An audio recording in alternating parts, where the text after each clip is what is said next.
તો ચાલો તો વિદ્યાર્થી મિત્રો, ધોરણ 11 સંસ્કૃત ગદ્ય આપણું 14મું ચતસ્રઃ વિદ્યા, 4 વિદ્યાઓ છે. કોણ છે લેખકના? ચાણક્ય. કોણ છે? ચાણક્ય. હા, આપણે પહેલો લેક્ચર જોયો તો ચાણક્યનું અર્થશાસ્ત્ર ને એમાં શું કહેવા માગે છે બધી ચર્ચા કરી હતી. સાથે ચાણક્યની માહિતી પણ આપણે બીજા લેક્ચરમાં આપી હતી. પછી એના શબ્દાર્થો પણ લખ્યા હતા. જે પહેલો વિભાગ આપણે લેક્ચર લીધો અડધો પાઠ એમાં, અને અડધો પાઠ બાકી હતો. આ પાઠ થોડોક છે ને શાસ્ત્રીય કૃતિ છે, એટલે મેં તમને પહેલાં કીધું કે આમાં તમને મનોરંજન ઓછું મળે. હા, બીજા પાઠોમાં મનોરંજન ઘણું હોય, આમાં મનોરંજન ઓછું મળે. કેમ કે આ સમજવાની વાત છે. આ છે થોડીક ફિલોસોફી ભેગું પણ છે, જૂનું પ્રાચીન આપણું મંતવ્યો છે એ પણ છે. એટલે શબ્દાર્થ જો મેં લખ્યા છે, આ પાઠને સારી રીતે સમજવો હોય તો શબ્દાર્થને પણ તમારે એકવાર વાંચવા જોઈએ. પ્રસિદ્ધતિ, સિદ્ધતિ, હિરણ્ય, કુપ્ય, વિષ્ટિ, યોગ, ક્ષેમ, અલબ્ધ, વિવર્ધની, વૃદ્ધસ્ય પ્રતિપાદની, લોકયાત્રા, તસ્યામાયતા, ઉદ્યત દંડ સ્યાત, કોશ, શિષ્ટ, ઉપયુંજિત, અધ્યક્ષ, વક્તૃ, પ્રયોક્તૃ. આ બધા શબ્દો છે, એના અર્થ શું થાય એ તમે જો એકવાર વાંચી લ્યો, પછી તમે જો આ પાઠ સમજો તો વાંધો આવે નહીં. હું તો ઘણીવાર કહેતો હોય કે જ્યારે કોઈ નવો પાઠ અથવા તો વિષય કંઈ શરૂ કરવો હોય તો એના આગલા દિવસે આ શબ્દાર્થ હોય એ બોર્ડ વર્ક થઈ જવું જોઈએ. ઘરે જઈને તમે તૈયારી કરો, આ શબ્દાર્થ છે એ પાકા ચોપડામાં ઉતારો, વાંચો, મનમાં ઉતારો. પછી આટલા શબ્દાર્થ તૈયાર કરીને આવો, પછી બીજે દિવસે આપણે પાઠ શરૂ કરીએ ને તો આ જે શબ્દો છે એ તમને ક્યાંક ખ્યાલ હોય કે આનો કંઈક આવો અર્થ થાય ને હું પાઠ સમજાવું, એટલે જેથી તમને પાઠ સમજાય. એટલે હજી જો તમને એવું લાગતું હોય કે આ પાઠ વ્યવસ્થિત સમજવો હોય તો જે આ શબ્દો છે ને, અત્યારે ભલે તો તમે હાથમાં યુટ્યુબની અંદર જોતા હોય વિડીયો, તો પુશ કરી દો, બટન દબાવી દો, વચ્ચે સ્ટોપ, પાકા ચોપડામાં એકવાર લખી લ્યો. તમારું નેટે બંધ કરી દો, વિડીયો સ્ટોપ કરી દો, પાકા ચોપડામાં એકવાર ઉતારી લ્યો. ગયા લેક્ચરમાં અડધા શબ્દાર્થ લખાયા હતા, અડધા આ પાકામાં ઉતારી લ્યો. 5 મિનિટ એકવાર આમાં નજર નાખી લ્યો, ભલે હાથમાં ફોનને રીએ, થોડીક કસરત થાય, પણ આ પાઠ સમજવા માટે આવી સારી ટેવ પાડશો ને એટલે જીવનમાં 100% સફળતા મળે. અમે ઘણીવાર વિદ્યાર્થીઓને સાચું માર્ગદર્શન આપતા હોય કે આ રીતના કરવું, આ પદ્ધતિથી. ઘણા તો એમ કે સાહેબ તો કીધા કરે, આપણે શું કંઈ મજૂર છીએ સાહેબના, આપણે શું કંઈ ગાંડા છીએ, નવરા છીએ, સાહેબ કેમ કર્યા કરીએ. તો સારું ભાઈ, તમને સારું લાગે એમ કરો. એકવાર શબ્દાર્થ આ રીતના લખવા જોઈએ, પાકા કરવા જોઈએ, જેથી 100% જે વિદ્યાર્થીઓને 100% સફળતા જોતી હોય ને, શિક્ષકો જેટલું પણ માર્ગદર્શન આપે, શોર્ટકટ નહીં. શિક્ષકો ક્યારેય તમને શોર્ટકટ નહીં બતાવે. આ પરીક્ષા વખતે છેલ્લા દિવસોમાં શોર્ટકટ ઘણાને જોતું હોય કે સાહેબ મોસ્ટ આઈએમપી દઈ દો ને, એ પાસ થઈ જાય. પણ સફળતા અને પાસ થવું એ બે વચ્ચે ઘણો તફાવત છે. તમે ગળકી જાઓ, ક્રિકેટરો કેટલા બધા હોય છે ને, ઘણા આવે 1-2 ઇનિંગ રમે ને પાછા વયા જાય. ઘણા લોકો છે એ ફિલ્ડિંગ જ ભરતા હોય ને, ઘણા લોકો છે એ થોડીક વાર ઓવર નાખે ને, એ 2-4 મહિના એને પ્રેક્ટિસ મળે, આ સમાજમાં કોઈક ઓળખે, પણ 2-4 મહિના થાય પછી અદ્રશ્ય થઈ જાય કે આ નામનો ક્રિકેટર હતો, થોડાક દી આવ્યો હતો. પણ સફળ તો એ સચિન થાય, એ ધોની થાય, એ વિરાટ થાય, રોહિત શર્મા થાય, આ બેટ્સમેનના નામ, સારા બોલરો પણ હતા. તો એવા લોકો સફળ થાય કેમ કે એને જે કોચે કીધું હોય ને એ પ્રમાણે હાલતા હોય, એ જીવનમાં 100% ઉમેરે. એમ ઘણા લોકો છે 11-12 સાયન્સ તો પાસ થઈ જાય, પણ સારી જગ્યાએ પોતાનું પ્રભુત્વ ધરાવવું છે તો એને શિક્ષક જેટલું માર્ગદર્શન આપે કે તમારે એટલું કરવું જોઈએ, એટલું કરવું જ જોઈએ. એટલા માટે. અને હજી ઘણાને એમ થાય કે સાહેબ 11-12 સંસ્કૃત ભણ્યા પછી અમારે ક્યાં ઉપયોગ થવાનો. આજે જ એક વિદ્યાર્થી આવ્યો હતો, એ BA MS હતો અને MS કે MDમાં માટે કંઈક તૈયારી કરતો હતો. આજનો જ નામ પણ મને એને કીધું હતું.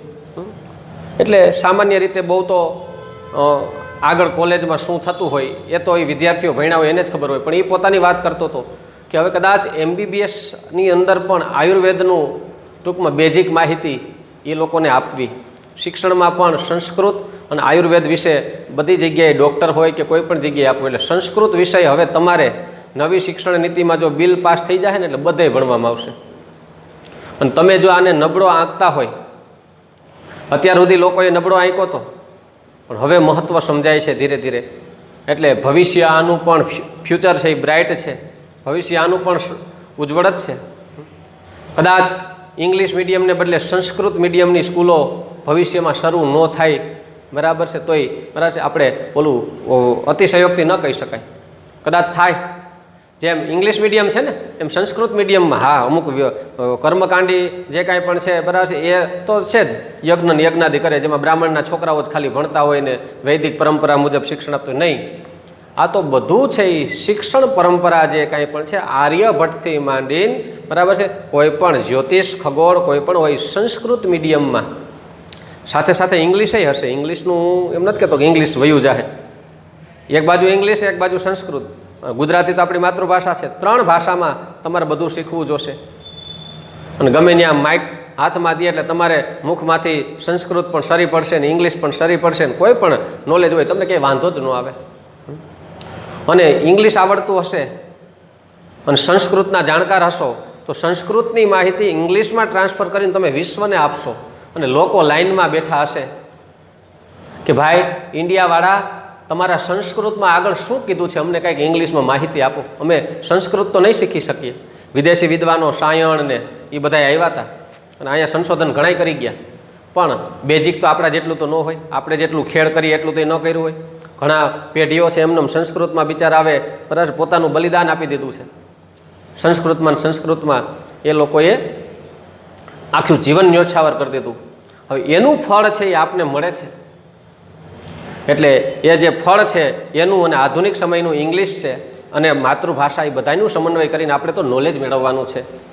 એટલે કહું છું કે આ બધી વસ્તુઓ છે તમે શીખજો. અર્થશાસ્ત્ર ભવિષ્યમાં આ અર્થશાસ્ત્ર ઉપર ફોકસ પાછું થવાનું જ છે. આધુનિક સમયનું અર્થશાસ્ત્ર ઇકોનોમિક્સ બરાબર છે, જીએસટી ને વેટ ને ટેક્સ ને જે કાંઈ પણ હોય, પણ આ અર્થશાસ્ત્ર પ્રમાણે પણ નીતિ નિયમો આવશે કે પ્રાચીન સમયમાં આવા નીતિ નિયમો હતા તો બેયનું સમન્વય કરીને હાલવાનું છે. એટલે કહું છું શીખજો. કાલ સવારે એમ ન કહેતા કે 11-12ની અંદર અમારે સંસ્કૃત જેવું કંઈક આવતું. એક સાહેબ હતા એ ઓનલાઈન વિડીયોમાં બગબગ કર્યા કરતા, અમે તો એક કાનથી સાંભળીને એક કાનથી કાઢી નાખતા હતા. આવું નેવર ક્યારેય ન કહેતા કે ન કરતા. હું મારી 100% નિષ્ઠાથી મારી પાસે રહેલું નોલેજ છે તમને આપું છું. ભલે બહુ વિશાળ નથી, આ તો બધા વિશાળ દરિયાઓ છે. અર્થશાસ્ત્ર છે એનો આખો વિભાગ છે, આયુર્વેદ છે તો એનો આખો વિભાગ છે, જ્યોતિષશાસ્ત્ર છે એનો આખો વિભાગ છે, ગ્રામર છે એનો બહુ મોટો વિભાગ છે. પણ આ તો ઉપરછલી બધાની માહિતી છે આપણે મેળવવી જોઈએ. પછી આગળ તમારે કયા વિષયમાં અભ્યાસ કરવો એ તમારે જોવાનું છે. કાંઈ વાંધો નહીં. આપણે ક્યાં પહોંચ્યા હતા પહેલેથી આપણે પાઠ છે એનું ઉપરછલું ભાષાંતર જોઈ લઈએ કે ત્રયી વાર્તા અને દંડનીતિ ચૈતી માનવા. 3 વેદો, વાર્તા એટલે વેપાર વાણિજ્ય કૃષિ પશુપાલન ઉદ્યોગ ધંધો અને દંડનીતિ અને દંડ આપવાની જેમાં નીતિ છે ઇતિ એવું છે એ માનવો માને છે. માનવો એટલે મનુના અનુયાયીઓ. વાર્તા અને દંડનીતિ ઇતિ ચ બાહસ્પત્યા. વાર્તા નામની વિદ્યા અને દંડનીતિ નામની વિદ્યા આ જ 2 વિદ્યા કહેવાય છે. બરાબર છે. એને વેદ વિશે માનતા નથી એવું કોણ કહે છે? બ્રાહસ્પત્યા પણ આવે. બૃહસ્પતિ કોણ હતા? તે દેવતાઓના ગુરુ. હા. અને બૃહસ્પતિના જે નિયમો છે એને ફોલો કરનારા બધા હતા એ બ્રાહસ્પત્યા એવું માને છે કે આ જ 2 વિદ્યા છે, વાર્તા અને દંડનીતિ. દંડનીતિ એકા વિદ્યા ઇતિ ઉષ્ણસ શુક્રાચાર્ય દૈત્યગુરુ એના શિષ્યો એમ કહે છે કે દંડનીતિ એક જ વિદ્યા કહેવાય, બાકી કાંઈ વિદ્યા શીખવાની જરૂર નથી. કેમ કે આપણે માણસ છીએ, આપણે મહેનત કરીને પશુપાલન ને કૃષિ બધું કરવાનું હોય. એ લોકો રાક્ષસોને શું હોય? આંચકી લેવાનું. એટલે એને કાંઈ વેપાર વાણિજ્યનું કંઈ શીખવાનું ન હોય, આચકવાનું હોય. ગુંડા તમે ક્યાંય જોયું? લૂંટારા ક્યાંય કોર્સ કરે ભણવાનું ધંધાનો નહીં. એને તો એક જ વસ્તુ બંદૂક બતાવીને લૂંટી લેવું. એવું બધાનું મત છે. મનુષ્ય એવું માને 3 વિદ્યાઓ છે. કઈ કઈ? આપણે ઉલટેથી હાલીએ. ઉષ્ણસ એટલે કે કોણ? ઉષ્ણસ એટલે દૈત્યગુરુ શુક્રાચાર્ય અને એના અનુયાયીઓ એટલે ઓષ્ણસાહા. ઓષ્ણસ એ બધા શું માને? કઈ વિદ્યા છે? એક જ વિદ્યા છે. એ કઈ છે? દંડનીતિ. જ્યારે બીજા નંબરના છે બ્રાહસ્પત્યા.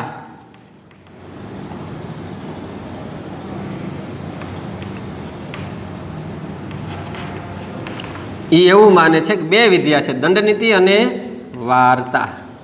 જ્યારે ત્રીજું છે માનવા મનુના વંશજો છે, એ એમ કે છે કે ત્રણ વિદ્યાઓ છે, દંડનીતિ, વાર્તા અને એક છે ત્રયી, ત્રણ વેદો. આ ત્રણ વિદ્યાઓ છે. પણ આચાર્ય ચાણક્ય કહે છે ચાર વિદ્યાઓ છે અને ચોથી છે એ છે આન્વિક્ષિકી. ચાર વિદ્યાઓ છે. તાહાચા, અને તે કઈ છે તો કે આન્વિક્ષિકી.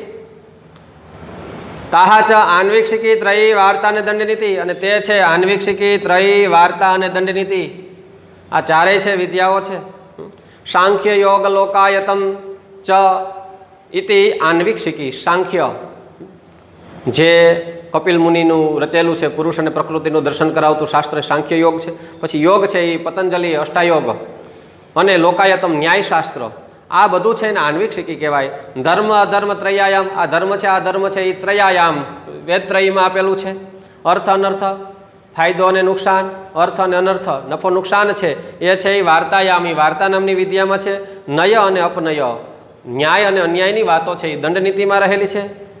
પણ આન્વિક્ષિકીની અંદર શું રહેલું છે કે બલા બલ અબલે, સબળું કે નબળું, ચ એતાશામ, અને સબળું કે અને નબળું જે કાંઈ પણ હોય આ એતાશામ હેતુભિ, આ બધા હેતુઓથી અન્વિક્ષમાણા, પરીક્ષણ કરાતી, તપાસ કરાતી વિદ્યાને આન્વિક્ષિકી કહેવાય. શા આન્વિક્ષિકી? આ આન્વિક્ષિકી વિદ્યા છે એ લોકસ્ય ઉપકરોતી, લોકો ઉપર, જગત ઉપર, સમાજ ઉપર ઉપકરોતી, ઉપકાર કરે છે. વ્યસને ચ અભ્યુદય, વ્યસન મુસીબત અને અભ્યુદય, અને પ્રગતિની અંદર બુદ્ધિમ અવસ્થાપ્યતી, બુદ્ધિને પ્રસ્થાપિત કરે છે, ઉત્તમ વિચારોને, દ્રઢ નિર્ણયને એ પ્રસ્થાપિત કરે છે.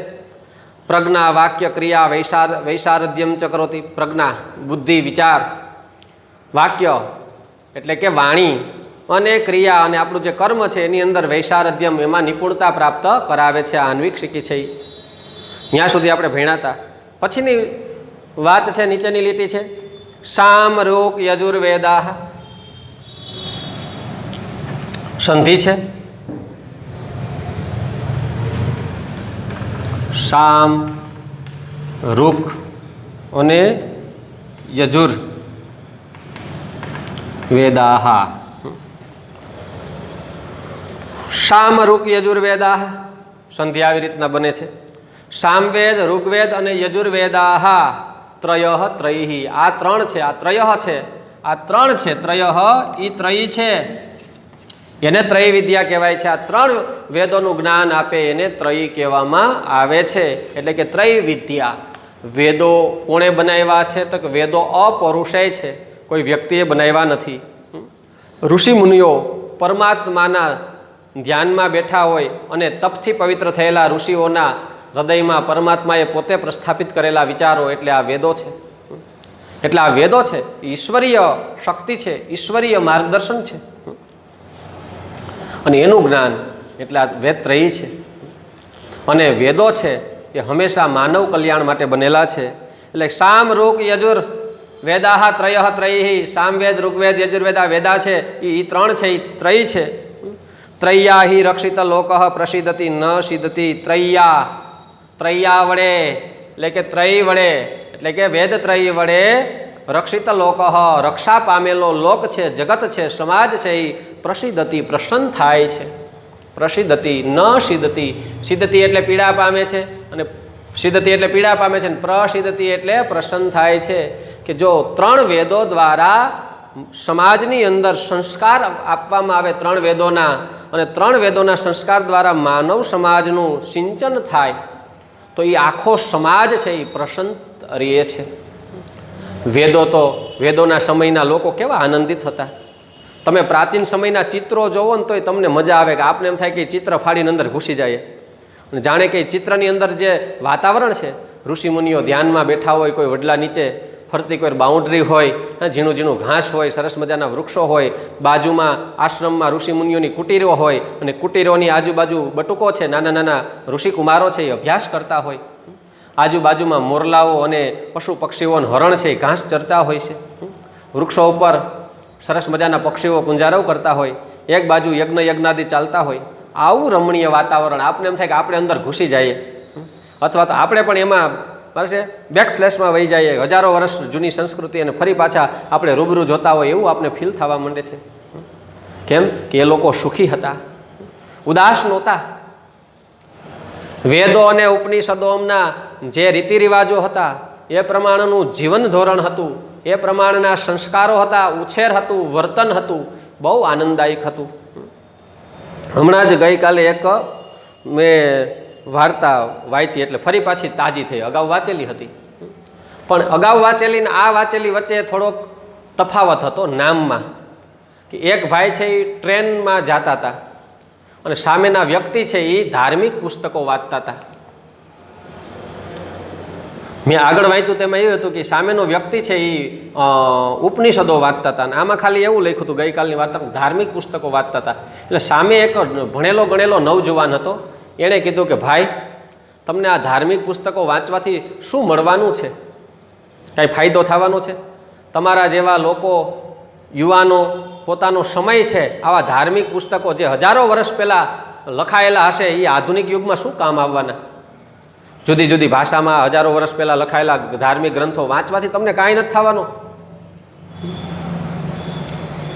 પછી તો એ ભાઈ હતા, એણે કીધું કે ભાઈ હું છું એ સાયન્સનો પ્રોફેસર છું, વિદ્યાર્થીઓને સમજાવું, તમારા જેવા ભટકેલા લોકો જે ધાર્મિક પુસ્તકો વાંચે છે ને એવાઓને હું બહુ સમજાવું છું. એનું માઇન્ડ હોશ બરાબર છે, આ ધાર્મિક પુસ્તકોએ કરી નાખ્યું છે, એને હું ફરી જાગૃત કરું છું કે ભાઈ અત્યારનો સમય વિજ્ઞાનનો છે, ટેકનોલોજીનો છે, નવા નવા સંશોધનો કરો, અભ્યાસ કરો, આગળ વધો. અને તમારા જેવા સમયના ખોટે ખોટું બરબાદ કરી અને આવા પુસ્તકો વાંચીને બરાબર છે ખોટે ખોટું જીવન બગાડો છો. બાજુમાં બેઠેલા લોકો છે ઓલા પ્રોફેસરની સાથે હાયા, વાત સાચી છે, અત્યારનો જમાનો તો વિજ્ઞાનનો છે ને આવો છે ને તેવો છે ને બધું હાયા કરી. ઓલા વ્યક્તિએ તો બહુ ધ્યાન ન દીધું ને એને થોડુંક વાંચવું હતું, એમાં બિચારો વારે ઘડીએ ખલેલ ખાતી હતી, ઓલા બધા આવો કરતા, છતાં એણે વાંચી લીધું. સ્ટેશન આવ્યું અને ઉતરા. એ જે ધાર્મિક પુસ્તક વાંચતો હતો ને એ વ્યક્તિને એવું હતું કે ભાઈ મારે કાંઈક બોલવું નથી, પણ બરાબર છે એમને નીકળી જવું ઇઝીલી શોર્ટકટમાં કે કાંઈ આને કોણ લપ કરે, હું ધાર્મિક પુસ્તક વાંચું છું, હું છે મારું મરજી. ઉતરતા હતા તા ઉતરા એટલે ઓલો પ્રોફેસર હતો એ એની હેરે ઉતરો, છતાંય જાતા જતા શિખામણ દીધી કે ભાઈ તારા જીવનને સુધારી લે, બરબાદ કરીમાં વાંચી વાંચીને. પછી ઓલાનો મગજ ગયો, એણે કીધું કે તમે કોણ છો? એટલે કીધું કે હું પ્રોફેસર છું ને મારું નામ આ છે. એટલે કીધું કે તમે ગઈકાલની વાર્તામાં છે ને નામમાં એ ફેર હતો થોમસ આલ્વા, કંઈક એવું નામ છે ને, થોમસ આલ્વાનું નામ સાંભળ્યું છે? એટલે કે હા એને તો નામ સાંભળ્યું જ હોય ને. તે કે હું પોતે છું. અગાઉને મારે મોબાઈલમાં જે વાર્તા આવી હતી એમાં એવું હતું કે સીવી રામન કે રામાનુજમ, સીવી રામન કે રામાનુજમ બેમાંથી એક હતા, રામ આવતું હતું બરાબર છે. એ ઓલાને કીધું કે હું સીવી રામન છું ને એ ઉપનિષદ વાંચતા હતા. બોલો કે હે? તે કે હા. તું મને કયું નો શિખામણ દેતો હતો? તું તો ખાલી ભણાવતો હશો. આ બધી શોધો મેં કરી છે, મેં જ સમાજને આપી છે અને એ તું જગતને આપશો. હું જ્યારે જ્યારે જીવનમાં મૂંઝાઉં છું ને, જ્યારે જ્યારે મને મારા વિજ્ઞાનમાં જ્યારે કમી મહેસૂસ થાય, મને જ્યારે ન સમજાય ત્યારે હું ધાર્મિક પુસ્તકો વાંચું છું, એમાં બધાય ઉકેલો મને મળી જાય છે. આ વિજ્ઞાનની શોધ મેં કરી છે ને આધુનિક સમયમાં બરાબર છે, વૈદિક સમયનું જે વિજ્ઞાન હતું નહોતું, આધુનિક સમયમાં જે કરું છું, પણ જ્યારે હું અટકું છું ત્યારે વેદો અને ધાર્મિક પુસ્તકો ઉપનિષદો વાંચું છું ને ત્યારે એમાં મને 100% ઉપાયો જડે છે. છેલ્લી ચાવી તો એમાંથી જ જડે કે આમની નામ કરી તને ભાઈ સફળતા મળી જાય. ગાડી તૈયાર હોય પણ ચાવી વગર ન હાલે. એ ગાડી છે આખી મેં વિજ્ઞાનથી તૈયાર કરી, પણ જ્ઞાનરૂપી ચાવી તો એ વેદો ઉપનિષદોમાંથી ધાર્મિક ગ્રંથોમાંથી જ મળે છે. એટલે આ જે આપણી સંસ્કૃતિ હતી એનાથી સમાજ બનેલો હતો અને સમાજ આનંદિત હતો. અત્યારનો સમાજ કેટલો દુઃખી છે. કદાચ તમને ચહેરા ઉપર સુખ લાગતું હશે, મોટો બંગલો હોય, મોટા રૂમ હોય, સોફા સેટ હોય, ડાઇનિંગ સેટ હોય, ઘરમાં ટીવી હોય, ફ્રીજ હોય, વોશિંગ મશીન હોય, મોબાઈલ હોય, એસી હોય, બધું હોય, ઘરના ફળિયામાં એક બે તો મર્સિડીઝ ગાડીઓ પડી હોય, પણ રાત્રે નીંદર નથી આવતી. સપનામાં જાગી જાય, કોઈક બંદૂક લઈને ઊભું હોય એનો ભય દેખાય, સટ્ટામાં ધંધામાં નુકસાની ગઈ હોય એવા ચિંતા રહીએ, ખાવા બેસે તો ખોરાક નથી હાલતો, એસી વગર લાઇટ વહી જાય તો પરસેવો વળી જાય છે, ઘરની બહાર નીકળે તો તરત રોગ લાગી જાય છે. આવો સમાજ કૃત્રિમ થઈ ગયો છે. એ સમાજને દુનિયા એક દિવસ ફેંકી દેવાની છે કે આવો સમાજ ખોખલો નથી જોતો. અમારે તો તંદુરસ્ત અને વૈદિક સમાજ જોઈએ છે, જે આપણે તંદુરસ્ત સમાજ હતો. એટલે કહે છે કે ત્રય્યાહી રક્ષિત લોક, આ વેદ ત્રય દ્વારા રક્ષણ થયેલા જગત છે એ પ્રસિદ્ધતી પ્રસન્ન થાય છે, ન સિદ્ધતી પીડા નથી પામતો. પછી વાત કરે છે ત્રય પછીનું છે વાર્તા નામની વિદ્યા, કે કૃષિ અને પશુપાલ્ય ચ વાણિજ્ય વાર્તા. કૃષિ એટલે ખેતી, પશુપાલ્ય એટલે પશુપાલન કરવાનું, દૂધ ડેરી ને આન તેન પશુપાલનમાં ખાલી જો તમને એવું લાગતું ગાયો ભેંસોના દૂધનું જ તબેલાની જ વાત કરતા હોય તો ખોટી વાત છે. બળદો છે, બળદોને ટ્રેનિંગ આપવી, પછી ઘોડાઓ છે, હાથી છે, પશુ પક્ષીઓ બધાને ટ્રેનિંગ આપે. પક્ષીઓ છે એના દ્વારા એ કામ ઘણા થઈ જતા. પહેલાંના સમયમાં પક્ષીને દૂધ બનાવીને મોકલતા તો એ ટ્રેનિંગ હતી. ઘોડાઓ ખેલવતા, હાથીઓ છે એ યુદ્ધમાં એનો ઉપયોગ કરતા, ગાય ભેંસ બરાબર છે એનું દૂધ દૂધાણા માટે ઉપયોગ કરતા, બળદ છે, પાડા છે એને ખેતીના બરાબર છે એક અંગ તરીકે એનો ઉપયોગ કરતા. ટ્રેક્ટર જેસીબી નહોતા ત્યારે આ પાડા અને બળદ છે એના દ્વારા કામ થતું. માલવાહક તરીકે ઘોડો છે એ બરાબર છે મુસાફરીમાં બસ ટ્રેનની જગ્યાએ ઘોડાગાડી હાલતી, બાઇકની જગ્યાએ ખાલી ઘોડો. તો આ પશુપાલન છે. લોકો છે પશુઓનું પાલન કરે ને પશુઓ વેચી નાખે, એમાંથી પૈસા કમાય. ગાય ભેંસ ઉછેરીને મોટા કરે એને વેચે, અથવા તો ગાય ભેંસ હોય તો એને એનું દૂધ દોય અને પોતાનું જીવન ગુજરાન કરે. અને વાણિજ્ય, વેપાર અને વાણિજ્ય. વેપાર એટલે કે નાનો મોટો ધંધો હોય, કિરાણાની દુકાન, કટલેરીની દુકાન. અને વાણિજ્ય છે વેપાર અને વ્યાપાર. વ્યાપાર છે દેશ વિદેશથી બહારથી માલ લાવી અને હોલસેલનું વેચવું, નાન તેને લાવવું છે, એ બધું વ્યાપાર છે. એ બધું વાણિજ્ય છે, જેમાં ઉદ્યોગ પણ આવી જાય. હુનર, લુહારી કામ, સુથારી કામ છે, સંઘાડાનું કામ છે, કોઈ નાનો મોટો ધંધો હોય, તલવારો બનાવવી, ગાડાના પૈડા બનાવવા, માટીના વાસણો બનાવવા, આ બધાય છે વેપાર હતો. એ પશુપાલન કે ખેતી નહોતી પણ બીજો વેપાર હતો. દુકાન હકાવી એ સિવાયનો હુનર, ઉદ્યોગ, એ બધું શેમાં છે તો કે વાર્તા નામની વિદ્યા છે. કૃષિ પશુપાલ્ય ચ વાણિજ્ય વાર્તા. કૃષિ છે ખેતી છે, પશુપાલન છે, અને વાણિજ્ય વેપાર, વાણિજ્ય ધંધો ઉદ્યોગ છે, એ બધી વાર્તા છે. ધાન્ય, પશુ, હિરણ્ય, કુપ્ય, વિષ્ટિ, પ્રદાનાત ઔપકારિકી. આ જે વાર્તા નામની વિદ્યા છે એ ધાન્ય આપે છે. સમાજની અંદર લોકોને પુષ્કળ ધાન્ય, સર્વે સંતુ સુખીન, સર્વે સંતુ નિરામયા, સર્વે ભદ્રાણી પશ્યંતુ, મા કશ્ચિત દુઃખ ભાગ ભવેત, કાલે વર્ષતુ પર્જન્ય, પૃથ્વી સસ્યશાલિની. યોગ્ય સમયે વરસાદ વરસી જાય અને ધાન્ય સંપન્ન પૃથ્વી બને, લોકો છે કોઈ ભૂખા ન રહે. એટલે ધાન્ય અને પશુપાલન. હિરણ્ય એટલે સોનું. કુપ્ય, આમ તો કોપાયમાન થવું, લાલચોળ થવું. એટલે કુપ્ય એટલે તાંબુ, તાંબા જેવી રાવણની આંખો લાલચોળ થઈ ગઈ હતી એવું હતું ને, તાંબુ. અને વિષ્ટિ એટલે ઉદ્યોગ. એ પ્રદાનાત, એ પ્રદાન કરતી હોવાથી આ વાર્તા નામની વિદ્યા છે એ શું છે તો કે ધાન્ય માટે, પશુપાલન માટે, હિરણ્ય સોના ચાંદી માટે, પછી છે કુપ્ય તાંબુ વગેરે ધાતુઓ માટે, અને વિષ્ટિ અને ઉદ્યોગ એ બધું આપતી હોવાથી ઔપકારિકી, આપણા માટે એ ઉપકારક છે. એ આપણે આપણી ઉપર એ પણ ઉપકાર કરે છે. આ વિદ્યા છે જે વાર્તા નામની વિદ્યા એ બધું આપે છે. ને આપણું ગૃહસ્થ જીવન છે, આપણું આર્થિક કામકાજ છે, એ બધું એના આધારે હાલે છે. આન્વિક્ષિકી, ત્રયી અને વાર્તા નામ યોગક્ષેમ સાધન એટલે દંડ તસ્ય નીતિ દંડનીતિ. આન્વિક્ષિકી એટલે હેતુ વિદ્યા કે તર્ક વિદ્યા, યોગ્ય પરીક્ષણ દ્વારા કરાતી બરાબર છે જે સમજણ છે એને આન્વિક્ષિકી કહેવાય. આન્વિક્ષિકી, ત્રયી અને વાર્તા. ત્રયી એટલે ત્રણ વેદો. આન્વિક્ષિકીનો જે આપણું બુદ્ધિ અને જે યોગ્ય સમજણ છે એ ત્રયી, ત્રણ વેદોમાં રહેલું જ્ઞાન, અને વાર્તા અને વેપાર વાણિજ્ય દ્વારા જે પૈસા કમાવા કે ધંધો કરીએ છીએ એ બધું જે છે, અને એનું યોગ અને એનું ક્ષેમ સાધન દંડ. યોગ એટલે શું તો કે પ્રાપ્ત કરેલું, અને ક્ષેમ એટલે રક્ષણ કરેલું. આપણે આન્વિક્ષિકી દ્વારા, પોતાની બુદ્ધિ પ્રતિભા દ્વારા, ત્રણ વેદો દ્વારા જે કાંઈ પણ આત્મજ્ઞાન મેળવું છે, અને વાર્તા દ્વારા રૂપિયા પૈસા મેળવવું છે, એ બધું જે મેળવેલું છે એનું યોગક્ષેમ એટલે પ્રાપ્ત કરેલું છે એનું રક્ષણ કરવા માટેનું જો સાધન હોય તો એ દંડ છે. આ બધી વસ્તુનું બરાબર છે રક્ષણ કરે છે દંડો. આપણા ઘરની અંદર ભાઠો હોય તો ભાઠો છે ને બધાને પૂગી જાય, કોઈ નાના મોટા હોય. જેને ન પૂગે વિજ્ઞાન જાથા એને પૂગે પાવડાના હાથા, દેશી ભાષામાં કહેવત છે. જેને ન પૂગે વિજ્ઞાન જાથા, વિજ્ઞાન જાથા પણ કાયદેસર નીતિ નિયમ મુજબ હાલે, બરાબર, પણ તોય ન માને. પછી પાવડાનો હાથો લીધો હોય ને કે ભાઈ શું છે સમજશો કે પછી ધોકો લઉં, તો કે ના ના ના ના હવે હું ડાયો થઈ જાઉં. ખોટા ખોટા ધૂણતા હોય ને ઢોંગ કરતા હોય, વિજ્ઞાન જાથા આવીને બરાબર છે એમાં પ્રૂફ ન કરે, પણ પાવડાનો હાથો લીધો હોય ને બે ફટકારી હોય ને કે નહીં નહીં નહીં હું તો ખોટું ખોટું ધૂણું છું, મંડે ડાયો થવા. એટલે દંડ છે, ભાઠો છે. ભાઠો હોય ત્યાં સુધી કોઈ આવે નહીં. આવે લાકડી લઈને ઊભા રહેજો છીએ,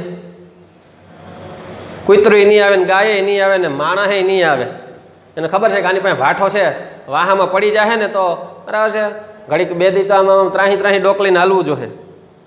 એટલે જેની પાસે જીસકી લાઠી ઉસકી ભેંસ કહેવત છે ને, જે તાકાતવાળો છે, જેના કાંડામાં દમ છે, લાકડી ચલાવી શકશે તો બીજા કોઈ લઈ નહીં જાય, એ પોતાની ભેંસ લઈ જશે. એટલે આન્વિક શીખી હોય, આપણું જે માનસિક બૌદ્ધિક જે કૌશલ્ય છે એ હોય, કે આપણા વૈદિક ધાર્મિક જે જ્ઞાન છે એ હોય, કે આપણે આર્થિક ઉપાર્જન વાર્તા નામની વિદ્યાથી કર્યું હોય, એ બધું જે પ્રાપ્ત કર્યું છે અને એનું રક્ષણ કરવા માટેનું જો કોઈ સાધન છે તે દંડ છે. તસ્ય નીતિ, તે બધી બાબતોની નીતિ નિયમો છે એ દંડ નીતિ કહેવાય. દંડ નીતિ પણ હોવી જોઈએ. દંડ નીતિ ન હોય તો ગમે એની ઉપર એટેક કરે, નિર્દોષ લોકોને હેરાન કરે, બેનો દીકરીઓ સ્ત્રીઓને રંજાડે. આપણે આગળના પહેલા લેક્ચરમાં, બીજા લેક્ચરમાં, ત્રીજા લેક્ચરમાં હજી કહું છું, બાહુબલી બોલો જી ડાયલોગ શું હતો? જો પિક્ચરની વાત આવે એટલે મારા બેટા બધા હરખાઈ જાય. બાહુબલી બધા જોયું છે ને, દેવસેના હાથ ડાલને વાલે કા હાથ નહીં કાટતે, કાટતે હૈ ઉસકા. હા, વારંવાર શું કરવા કહું છું? દંડ નીતિની વાત છે એટલા માટે. ખોટું કરતા હોય એને દંડ મળવો જ જોઈએ, મળવો જ જોઈએ, મળવો જ જોઈએ. એટલા માટે હું કહું છું, વારંવાર કહું છું, ભરી ભરીને કહું છું. તમે પિક્ચરો જોઈએ તો એના ડાયલોગ તમને ગમતા હશે ને, ડાયલોગ તમારા હૃદય અને મગજમાં ઉતરી ગયેલા છે. એટલે હું જે વાત કરું ને તમે તરત જ એની સાથે ન્યાય કરી લેશો કે હા હા બરાબર છે સાહેબ, આ તો આવ્યું હતું પિક્ચરમાં, ઓલરેડી અમારા મગજમાં છે. તમે જે વાત કરો છો તો હું જે વાત કરું છું એ જ વાત કરું છું, એ જ દંડ નીતિની વાત કરું છું. ખોટું કરતા હોય તો એને દંડ આપવો જ જોઈએ. જે આપણી સંસ્કૃતિને બરબાદ કરે છે, જે વેપાર વાણિજ્ય કે રાજશાહી કે પ્રજાની સંપત્તિને લૂંટે છે એને દંડ આપો. જે બહેનો દીકરીઓને રક્ષણ કરવાની સંસ્કૃતિ છે એને જે હેરાન કરે છે એને દંડ આપો. આપણી બુદ્ધિ પ્રતિભા અને એને જે આપણા સંસ્કૃતિને એની અંદર જો વેરવિખેર કરે અને અશ્લીલતા અને કુદ્રષ્ટિઓ વાળું જે શિક્ષણ આપે છે એને તમે મહાત આપી દો. એને બચાવવાની નીતિ દંડ નીતિ છે. શા અને તે એટલે દંડ નીતિ છે, એ વિદ્યા છે. એટલે શા એટલે તેણી, તેણી એટલે કહે કે તેણી દંડ નીતિ છે. એની વાત કરી છે કે અલબ્ધ લાભાર્થ. દંડ નીતિ હોય તો અલબ્ધ લાભાર્થ, અપ્રાપ્ત લાભને મેળવી આપનાર. જો તમારી પાસે દંડ નીતિ હશે, કેમ કોને કેવી રીતે દબાવી, અને અથવા તો કોઈ ખોટું કરતો હોય એને ભાઠો લઈને કેવું કે ભાઈ આ ખોટું થાય છે, ચીનવાળા હેરાન કરે તો આપણી કેમ દંડ નીતિ છે ને, બંદૂકો લઈને ઉભા રહી જાય, ખબરદાર જો આમ કરીશ તો વૈજા પાછા આપણી જમીન ઉપર ઘૂસી જાય તો બંદૂક બતાવી એટલે પાછા વહી જાય. એટલે જે વસ્તુ ન મળી હોય, અપ્રાપ્ત વસ્તુ એ પાછી મળી જાય. કોક લૂંટી લેતા હોય, બરાબર છે, ભાઈ આપણે જમીન કે પ્લોટ ઉપર કોકે કબજો કર્યો હોય તો ધોકો લઈને જાય તો શું થાય? ભાગે કે નહીં? વહી જાય ને, પાછું આવી જાય. અલબ્ધ ન મળેલી વસ્તુ હોય, અપ્રાપ્ત વસ્તુ હોય તો એ આ દંડ નીતિ છે, પાછું મેળવી આપે. દંડ એટલે ખાલી ધોકો જ નહીં. કોર્ટમાં જાઓ, કોર્ટ એને દંડ આપશે. હેલ્મેટ ન પહેરતા હોય તો પોલીસ દંડ આપે ને. દંડ શબ્દ આવ્યો ક્યાંથી? દંડનો મિનિંગ થાય દંડો, ભાઠો. પહેલાંના સમયમાં ભાઈ આને 10 દંડની સજા આપો. 10 દંડ એટલે વાહામાં કે ભરી ભરીને 10 દંડા મારવા. પછી શારીરિક દંડ નહીં, આર્થિક દંડ. પછી દંડ શબ્દ છે કે ભાઈ કેટલું તો કે 50 રૂપિયાનો દંડ કરો. પછી દંડમાંથી ઇંગ્લિશમાં આવી ગયું ફાઇન. બાકી અત્યારે હેલ્મેટ ન પહેરે એને 50 દંડા મારો. 50 રૂપિયા નહીં, 50 દંડા મારો. મોઢે માસ્ક ન બાંધ્યો એને 200 રૂપિયા દંડ છે ને. એને બદલે એને 20 દંડા મારો. દીકરો સીધો થઈ જાય કે નહીં? પણ એમ કે ભાઈ એને શારીરિક દંડ ન કરવો. ઘણીવાર પોલીસ કોકને મારે 20 દંડા અને વાહામાં કરોડરજ્જુમાં લાગી જાય ને ગુજરી જાય તો પોલીસ બિચારા હામાં ફિટ થઈ જાય. એના કરતાં 200 રૂપિયા લાય ભાઈ, હાલે આ પહોંચ નીકળ હાલ. બસ એમ દંડ નીતિ એટલે દંડ શબ્દ દંડા ઉપરથી જ આવ્યો છે. પણ આ જે દંડ છે, તમને જો કોઈ હેરાન કરતું હોય, તમને વસ્તુ ન મળી હોય, આપણે બીજો પાઠ ભણ્યા હતા કિંતો કુટિલતા, એમાં ઓલો લેખક છે એનો કોર્ટમાં કેસ હાલતો હતો, તો જે ભૂલ હોય તો એને એ પોતાનો જે દંડ છે, હથિયાર છે, એ કયો છે તો કાયદારૂપી હથિયાર છે, એના દ્વારા એને પોતાનો જે અધિકાર છે એ કોર્ટમાં ઘા કર્યો અને જજ સાહેબે એને ન્યાય આપ્યો. એટલે એ બધું છે કોર્ટ કચેરીમાં દંડ આપવાની સત્તા છે કે ભાઈ આ ભાઈને દંડ આપો ને આ ભાઈને ન્યાય આપો, એને ફાયદો કરો. એ દંડ નીતિ જ છે એક જાતની. અલબ્ધ લાભાર્થ, અપ્રાપ્ત વસ્તુને એ પ્રાપ્ત કરાવી આપે છે આ દંડ નીતિ. લબ્ધ પરિરક્ષિણી, અને કદાચ લબ્ધ હોય, તમને મળી ગયું હોય તો શું કહે છે? પરિરક્ષિણી, એનું રક્ષણ કરી આપે છે. તમારી પાસે હોય, બેંકમાં પૈસા હોય, તમારા ઘરમાં હોય ને તમે ભાઠો લઈને જ્યાં ઊભા રહ્યો તો કોઈ લઈ જાય નહીં. ભાઠો લઈને ઊભા રહ્યો તો આ બેંકની અંદર, એટીએમની અંદર ઓલા બધા પૈસા ભરવા આવે ત્યારે સિક્યોરિટી હોય, બંદૂક લઈને હોય ને, કેમ કે સામે દુશ્મનો હવે ભાઠા લઈને નથી આવતા, બંદૂક લઈને આવે એટલે સામે બંદૂક લઈને ઊભું રહેવાનું. ટીટ ફોર ટેટ, જેવા સાથે તેવા, તો જ પૈસા. બાકી એકલો માણસ ઠેલિયું ભરીને આવતો હોય એટીએમમાં નાખવા, પૂગે હાલીને આવતો હોય ઠેલિયું લઈને, કોક ટીંગાટોરી કરતો જાય, ઓલાને ઉપાડતો જાય ઠેલિયું હોતો, અને ક્યાંક ટાટિયા ભાંગીને નાખી દે ગટરમાં.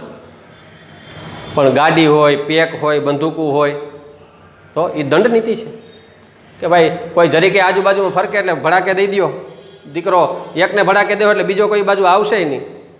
એટલે કે છે લબ્ધ, જો મળેલી વસ્તુ હોય તો પરિરક્ષિણી, આ દંડ નીતિ છે, મળેલી વસ્તુ છે એનું રક્ષણ કરી બતાવે છે.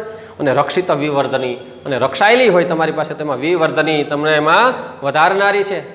તમારી પાસે પૈસા હોય ને બેંકમાં નાખો તો એના અમુક સમયે ડબલ થાય, અથવા તો પૈસા છે ને એની મિલકત ખરીદો, પ્લોટ લ્યો તો 2-5 વર્ષ પછી આજે 5 લાખનો પ્લોટ હોય તો ભવિષ્યમાં 15 લાખનો થાય. પણ એ તમારી પાસે સામ દામ દંડ નીતિ હોવી જોઈએ. વંડો કરી લ્યો, નોટિસ મારી દો, ધોકો લઈને કઈ નીકળો હતો કે આમાં કોઈ કરતા નહીં હો ડેલામાં, થોડુંક ક્રોધ પણ હોવો જોઈએ. રક્ષિત દે વિવર્ધની, રક્ષાયેલી બાબત હોય તેને વધારનારી છે. અને વૃદ્ધસ્ય, વૃદ્ધ એટલે અહીંયા ઘરડા માણસ નહીં પણ વૃદ્ધિ પામેલું. વૃદ્ધ કોને કહેવાય? જે વૃદ્ધિ પામ્યા હોય.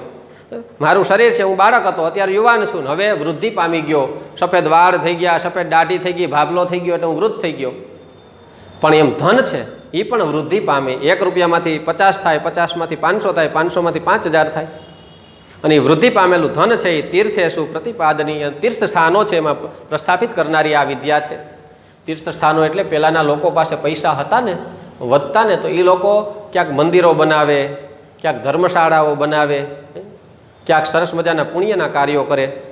તો પૈસા વધ્યા હોય, નીતિમત્તા, પહેલાંના માણસો ધાર્મિક હતા, નીતિમત્તાવાળા હતા, અનીતિના નહોતા, ખોટા ફેન ફતુર હતા નહીં. ગાડી જરૂરિયાત કેટલી હતી? હવા પાણી ખોરાક, એના છોકરાને ધંધો વેપાર શીખવાડી દે. પછી થોડાક પૈસા વધ્યા, મારી પાસે 25-50 હજાર પડ્યા છે તો મારે મંદિર બનાવવું છે, ક્યાંક સરસ મજાનું આમ કરવું છે, કોઈ ગરીબોની સેવા કરવી છે.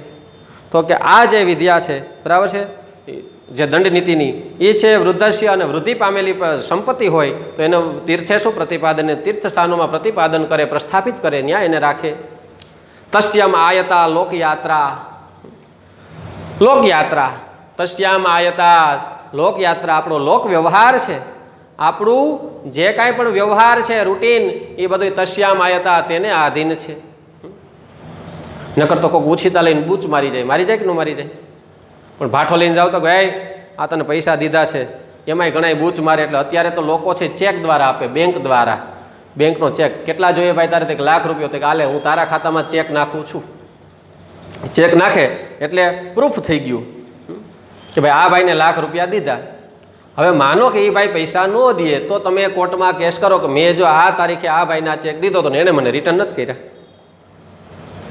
એટલે કોર્ટમાં કેસ હાલે, તરત દંડ ફટકારે કે ભાઈ તે આ ભાઈને પૈસા નથી દીધા એટલે 1 લાખ રૂપિયા એને દે, અને એ ભાઈ એટલા દી હેરાન થયા તો 25,000 એક્સ્ટ્રા દંડ, અને જો નહીં દે તો જેલમાં સજા થાય.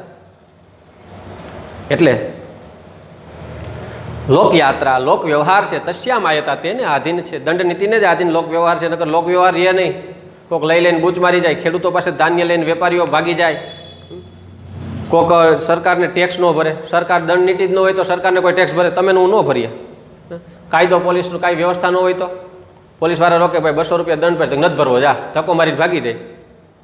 પણ એમાં કલમ હોય, કલમ નંબર 35 ઉપર ફરજમાં રૂકાવટ કરી છે, અને આ નંબરની ગાડી આમ કર્યું એટલે પોલીસવાળા આ નંબરની ગાડી કોની છે તે આની, જેને એને ઉપાડી જાય મારે ત્યાં ધોકા પોખે.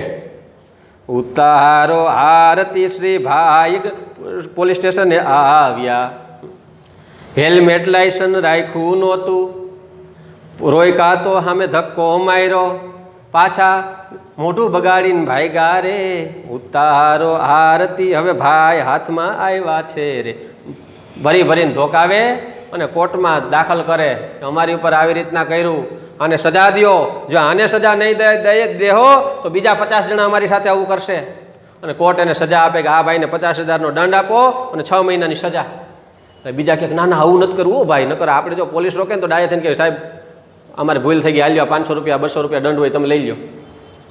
ને એમાં જો પોલીસ જો આમ ખીચામાં નાખે તો એમાં ઘણા વિડીયો ઉતારી લે, અત્યારે ઉતારી લે ને, देखिए देखिए ये अधिकारी पैसा खींचे में डालते हुए અને એને સસ્પેન્ડ કરે કે ભાઈ આને સાહેબ તમે દંડ આપો કે ભાઈ આ ભાઈ પૈસા લીધા હતા અને 6 મહિના સસ્પેન્ડ કરો, બીજી વાર કરશે તો ડિસમિસ ઘર ભેગો. એટલે બીજા અધિકારીઓ કે ભાઈ પૈસા ન લેવાય, ખોટું ન કરાય, નીતિ નિયમમાં હાલો, એ દંડ નીતિ છે. લોકયાત્રા તસ્યામ આયતા, લોક વ્યવહાર છે તેના આધીન છે. તસ્માત તેથી લોકયાત્રાથી રાજા, લોક વ્યવહાર રાજા. રાજા છે કેવો હોવો જોઈએ? વ્યવહારુ હોવો જોઈએ. સારાને સારું, ખોટાને ખોટું, યોગ્યને યોગ્ય, અયોગ્યને અયોગ્ય, ધર્મને ધર્મ, અધર્મને અધર્મ, આ બધું જે વાસ્તવિક રીતે જીવતો હોય લોક વ્યવહારી માણસ કહેવાય. એવા લોક તસ્માત તેથી લોકયાત્રાથી રાજા, તેથી લોક વ્યવહારુ રાજા હોય એને નિત્યમ હંમેશા દંડ ઉદ્યત દંડ સ્યાત, એને હંમેશા ઉદ્યત દંડ ઉપાડવા માટે તૈયાર સ્યાત રહેવું જોઈએ. સ્યાત અશ ધાતુનું રૂપ, યાત યાતામ યુહુ, ધોરણ 10 ની અંદર વિદ્યાર્થી કાળ ભણ્યા હતા, તૈયાર રહેવું જોઈએ દંડ ઉપાડવા. જ્યારે ખોટું થાય, યદા યદા હિ ધર્મસ્ય ગ્લાનિ ભવતિ ભારતે અભ્યુત્થાનમ તદાત્મનમ સૃજામ્યહમ, કૃષ્ણ ભગવાને કીધું હતું ને, જ્યારે જ્યારે ધર્મની હાનિ થશે, અધર્મનું સામ્રાજ્ય થશે, ત્યારે હું મારી જાતનું સર્જન કરીશ ને બસ દંડ ઉગામીશ. અર્જુનને કીધું કે હાલ ઉપાડ બાણ. એટલે રાજાએ પણ એવી રીતે તૈયાર રહેવું જોઈએ. રાજા છે વાર્તયા પ્રાપ્તેન કોશેન, રાજા છે વાર્તયા, વાર્તા નામની વિદ્યાથી. વાર્તા એટલે પશુપાલન, ખેતી, કૃષિ, બરાબર, એ છે વેપાર વાણિજ્ય, અને એમાંથી જે પૈસા આવે, ટેક્સ આવે, એ બધાય એનાથી ચ અને પ્રજાયામ પ્રસ્થાપિત પિતેન દંડેન, અને પ્રજામાં જે પ્રસ્થાપિત કરેલો દંડ છે કે ભાઈ જો આવું કોઈ કરશે, પ્રજામાં પ્રસ્થાપિત કરેલો દંડ એટલે જો આ કોઈ આવું કરશે તો એને આવી રીતના સજા મળશે, આવી રીતે કોઈ કરશે તો એને સરકાર ઇનામ આપશે. આ નીતિ છે. એટલે રાજા છે એ વાર્તયા, વાર્તા નામની વિદ્યા વડે પ્રાપ્તેન કોશેન, પ્રાપ્ત કરેલા કોષ વડે, પૈસા વડે, પ્રજાયામ પ્રસ્થાપિત દંડેન ચ, અને પ્રજામાં પ્રસ્થાપિત કરેલા દંડ વડે સ્વપક્ષમ ચ પરપક્ષમ વશી કરોતી, પોતાના પક્ષને અને સામેના પક્ષને વશ કરે છે. રાજા છે પોતાની પાસે જે પૈસા હોય, સંપત્તિ આવે ટેક્સની, એમાં પોતાના પક્ષને વશમાં કરે છે. પોતાના પક્ષમાં વશમાં કરે છે એટલે કે પોતાના જે રાજના માણસો હોય, રાજના પ્રજાજનો હોય, એ બધાને યોગ્ય સમયે વળતર આપે, યોગ્ય સમયે એની ઉપર આપણે કેમ સરકાર રાહતના ઘઉં ને કૂપનના ઘઉં ને આવું બધું આપે, ટેક્સમાં માફી આપે, ઘણીવાર સરકાર તરફથી મફતમાં નિદાન થાય, ઘણું ખરું હોય. તો એ બધું છે. અને પરપક્ષમ, અને પ્રજામાં જે પ્રસ્થાપિત કરેલો દંડ છે એ પારકા પક્ષને વશી કરોતી, વશ કરે છે. પોતાના માણસોની આર્થિક ફાયદાઓ આપે કે ભાઈ તમે મારા રાજ્યના માણસો છો, હું તમને એટલો ફાયદો કરું છું. ખોટા લોકો અને વિરોધી લોકો હોય, પરપક્ષના લોકો હોય, એને દંડ વડે બરાબર એને પાડી દે કે આ ખોટા છે ને મારો, એવી વાત છે. એટલે દંડ વિદ્યા અને વાર્તા નામની વિદ્યા ઉપયોગી છે, પણ એ બેયનો સમન્વય છે એ આન્વિક્ષિકી વિદ્યા દ્વારા થાય છે. આન્વિક્ષિકી ચત્રયી, આન્વિક્ષિકી અને 3 વેદ, વેદ ત્રયનું જ્ઞાન છે એ વિદ્યા છે એ શિષ્ટેભ્ય ઉપયુજિત, શિષ્ટ લોકો, પ્રબુદ્ધ લોકો, જ્ઞાની લોકો, વિદ્વાન લોકો હોય એની પાસેથી ઉપયુજિત પ્રાપ્ત કરવી જોઈએ. જે આન્વિક્ષિકી વિદ્યા અને 3 વેદોનું જ્ઞાન કોના લોકો, કેવા લોકો? પ્રબુદ્ધ લોકો, જે શિષ્ટ લોકો હોય, શિષ્ટાચારવાળા પ્રબુદ્ધ લોકો, એની પાસેથી ઉપયુજિત મેળવવી જોઈએ. વાર્તા અધ્યક્ષેભ્ય ઉપયુજિત, અને વાર્તા નામની જે વિદ્યા છે એ કોની પાસેથી? અધ્યક્ષ, અગ્રેસર, આગળ પડતા, નવા નવા સંશોધન હોય, ગમે ત્યાં આગળ પડતા હોય એટલે કે ભાઈ ખેતીની અંદર ઘણી વખત ગામની અંદર તમે જોજો નવા નવા પ્રયોગો કરતા જ હોય. ભાઈ આ વખતે મેં છે ને ખેતીમાં ફલાણી પદ્ધતિથી વાવ્યું છે, અથવા તો બહારથી હું બિયારણ લાવીને આ નવું બિયારણ વાવ્યું છે, એમાં હું સંશોધન કરું છું. અગ્રેસર લોકો હોય, આગળ પડતા, ક્યાંય માર્કેટ યાર્ડમાં હોય તો ત્યાં પણ કંઈક નવું નવું જાણી આવે, ગામને જાગૃત કરે, એ બધા આગેવાન હોય, લીડર હોય. તો વાર્તા નામની વિદ્યા છે, બરાબર છે, એ ખાલી ખેડૂત નહીં, પશુપાલનની અંદર કે પછી વેપાર વાણિજ્યને જે અગ્રેસર હોય, આગળ પડતા હોય, હોશિયાર હોય, એની પાસેથી આ જ્ઞાન મેળવવું જોઈએ.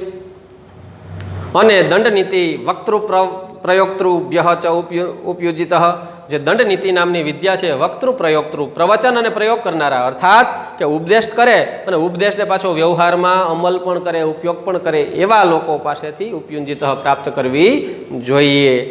આવું ચાણક્યનું માનવું છે. ચાણક્યએ આવું જ્ઞાન આપ્યું છે. અને આના આધારે હું તો એ કહું છું કે જો અહીંયા શબ્દાર્થ છે ને, એ પણ એકવાર તમે વાંચી લ્યો બધા અહીંયા. પછી વિશેષ છે, આન્વિક્ષિકી કોને કહેવાય, અર્થ અનર્થ કોને કહેવાય, અર્થ અનર્થ વાર્તા, નય અપનય દંડનીતિ, આ બધા જે કાંઈ પણ છે એ બધુંય તમે વાંચી લ્યો તો તમને વિશેષ રીતે પાઠમાં સમજાશે. સ્વાધ્યાય પણ જોઈ લેજો બધી વગેરે, જેથી કરીને તમને પાઠ સરળતાથી સમજાય. આશા રાખું કે આ પાઠ સમજાણો હશે. અહીં આપણો લેક્ચર પૂર્ણ કરીએ છીએ. અને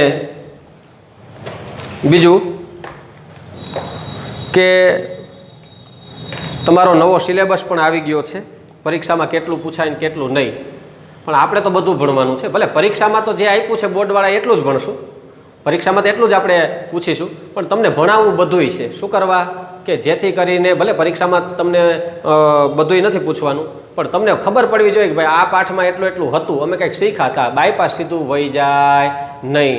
એટલા માટે એટલે એ નવો અભ્યાસક્રમ છે, બરાબર છે, એ પ્રમાણે તો આપણે સરકારે જે 30% માફ કર્યો છે એમાંથી કાંઈ પરીક્ષામાં નહીં પૂછીએ, પણ શીખશું બધુંય, બરાબર છે. એટલે એવી અપેક્ષા છે. ઓકે.